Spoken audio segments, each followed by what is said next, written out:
Welcome back to Life Group News. I'm your host, Travian Weems, and today we're still going through the big question, who's in control?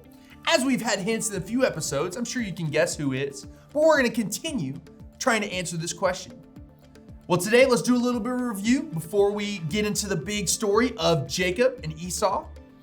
We've been talking about creation, Adam and Eve. We've been talking about Cain and Abel. We've been talking about the washing and the flood. We've been talking about Abraham, count the stars. We've been talking about last week, or I guess we've talked about before that, we talked about Melchizedek blessing Abraham. And last week, we talked about God providing for Isaac. As Abraham was ready to sacrifice Isaac, there was a ram caught in the bush. And the angel was like, wait, boom. And that was a representation of Jesus. But today, we talk about Isaac's kids, Jacob and Esau. Esau sounds like a cool name. It's a really cool name. E-S-A-U is how you spell it. Pretty interesting. I really like that name. But back to the point. God provided Isaac two sons, Jacob and Esau. Isaac, he had favorites. He much preferred Esau. And in his dying age, when he was getting really old, really sick, he wanted to bless Esau. And he couldn't really see very well. So he's laying in bed, couldn't really see very well. Well, his Isaac's wife and Jacob were like, you know what? Esau shouldn't get the blessing because I'm his kid too. Even though I may be the youngest, I still want his blessing. So he put on a bunch of hair and dressed up like Esau. And he goes up to his bed with Esau's usual meal and goes up to his father's bed. And his father feels him and he's like, oh, Esau, I want to bless you because you're my favorite son. And he tricks him and Isaac steals Esau's birthright blessing. And as you can imagine, if you've ever had siblings, I have two younger ones. If they were to do that, I'm not necessarily gonna be happy. Esau was furious. You know what Esau tried to do? He planned to kill his brother. He was so mad, he was looking around for a weapon and Jacob fled. He ran away. And he was thinking, he's like, man, I realized I messed up. I need to send back something. Maybe I can make Esau happy. So he sends back a big old present of animal hide and animal meat back to Esau. But he doesn't know, he sends it back, but they don't have emails. It's not like a Twitter message. You can't just immediately reply and like the message. He sent it without even knowing if he was gonna like it, if he was gonna reject it, nothing. And so one night he's laying there, he's pondering the question, man, I wonder if he even liked it. My brother, I kind of miss him, but I can't go back there. I really tricked him. Then all of a sudden this man shows up. What's going on? And they start wrestling. Boom, down to the ground and pound. Have you ever seen MMA or jiu-jitsu? They're wrestling, and all of a sudden, he's like, Jacob, he's wrestling, and he's like, I'm not giving up, I won't give up.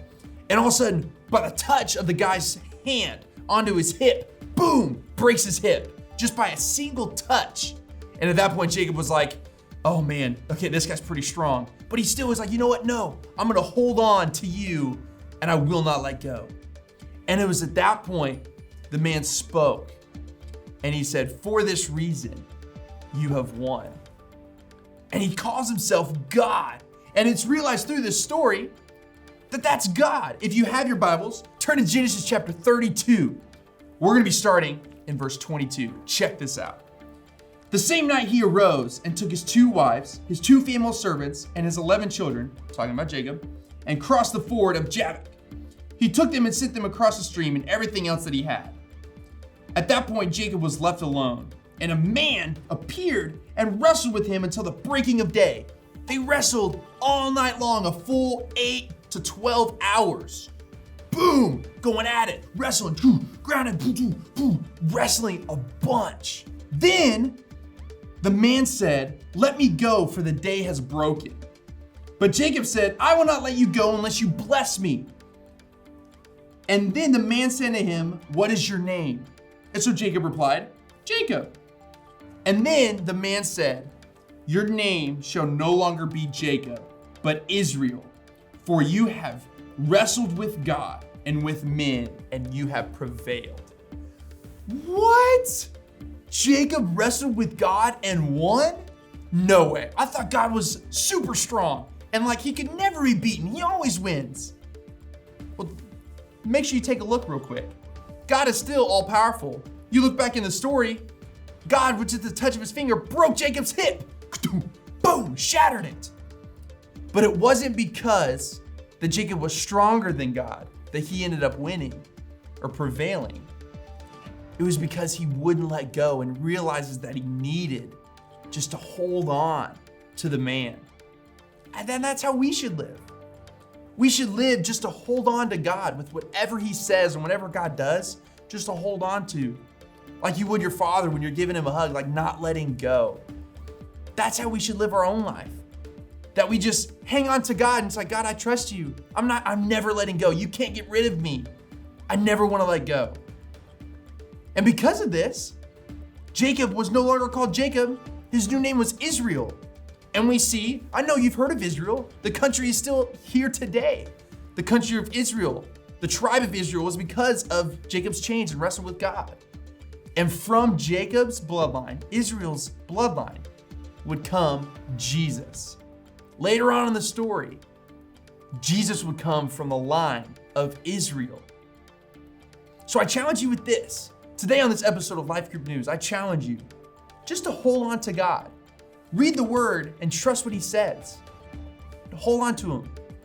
Know that he is God and he is in control. I'll catch you next week on Life Group News as we talk about Joseph and how bad siblings can be sometimes. But I'll catch you next week. Your host, Travian Weems. Peace out.